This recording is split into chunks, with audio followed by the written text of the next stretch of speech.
Hello everyone, and welcome to a festive episode of Who's He on the TV.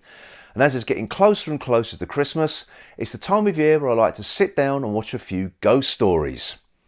So, with a dearth of spooky Christmas TV shows to choose from, I've selected one of my all-time favourites, M.R. James, A Warning to the Curious. Adapted for the television by Lawrence Gordon Clark and broadcast on Christmas Eve in 1972, A Warning to the Curious tells the tale of Paxton, an amateur archaeologist who travels to the bleak coast of Seaburgh to search for the last of the three legendary Anglo-Saxon crowns said to protect England from invasion. The first two have been lost to history, the third is rumoured to be buried somewhere near the town. Paxton discovers that the crown is guarded by a mysterious presence, traditionally believed to be the ghost of the last in a line of hereditary watchers. Despite warnings from the locals, he digs up the crown, hoping to restore his fortunes. Immediately afterwards, though, he is relentlessly pursued by a silent spectral figure, his presence growing more and more threatening as Paxton becomes increasingly terrified. A Warning to the Curious is part of the Ghost Story for Christmas strand that aired on the BBC from 1971 to 1978. These annual Christmas ghost stories were mainly adapted from the stories of M.R. James, an influential writer of ghost stories, one of which I actually covered on a previous episode of Who's Here at the Movies, Night of the Demon, which is an adaptation of The Casting of the Runes.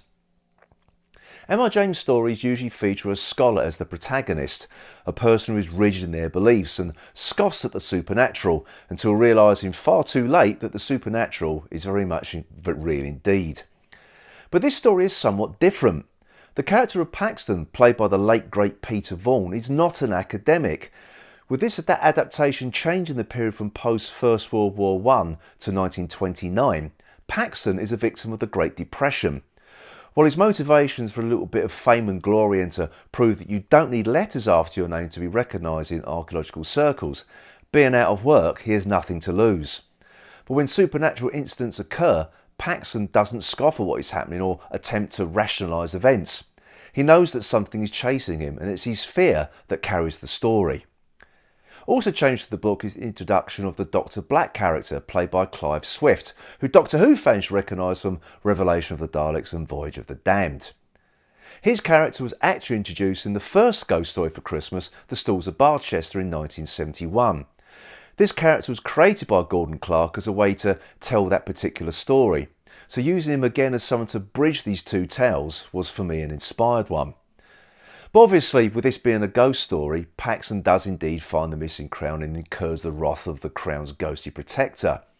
He then requests Dr. Black to accompany him to put the crown back, where he found it, to appease the vengeful spirit.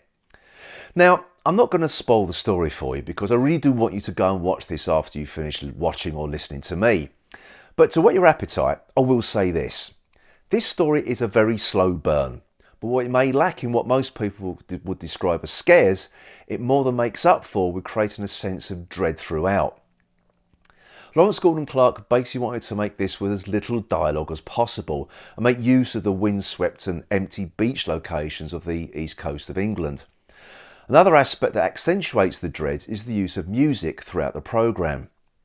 With no original score composed for the film, Gordon Clark uses extracts from György Ligeti's Atmospheres, which some of you may recognise from Stanley Kubrick's 2001 A Space Odyssey, and Edgar Varèse's Density 21.5 for flute. These unsettling compositions really enhance the camera work, which always shows the spirit standing in the distance or just out of focus when chasing Paxton. The music unsettles the viewer and brings home the panic that Paxton is experiencing. But of course, none of this would work without Peter Vaughan. Peter Vaughan was one of those actors who could basically do anything and was never bad in anything I ever watched him in. From playing nervous characters like Paxton to playing prison hardman Harry Grout in Porridge, he really could turn his hand just about anything. And usually with characters in ghost stories, they actually deserve what fate has in store for them. I mean, they are the ones who disturb the dead with their stupidity or misguided faith in their knowledge. But it's not the case with Peter Vaughan's Paxton. He wants the missing crown because he is desperate, a middle-aged man who has lost his job and most likely never to find another one. So when he realises that what he has done, he instantly tries to put things right, and the viewer wants to see him succeed, as Paxton is not a bad man. Clive Swift is also great in the supporting role of Dr. Black. While Dr. Black is a scholar, he doesn't scoff at Paxton when he says that he's being followed by something otherworldly and just supports this man who's trying to do the right thing. It's a nice twist on the usual way that M.R. James would write a character such as this. The lonely windswept beaches of the east coast of England are just as much a character as well, with Lawrence Gordon Clark stating that the wide open spaces were just as claustrophobic as a tiny room, which is put to great effect any time the viewer sees the vengeful spirit of William Agar, the protector of the last crown of East Anglia. It seems that he is always there, even when you can't see him, and for our protagonist Paxton, there is no escape. In all, I love this story, and I'm a big fan of Gordon Clark and all the other ghost stories he directed for this festive horror anthology series.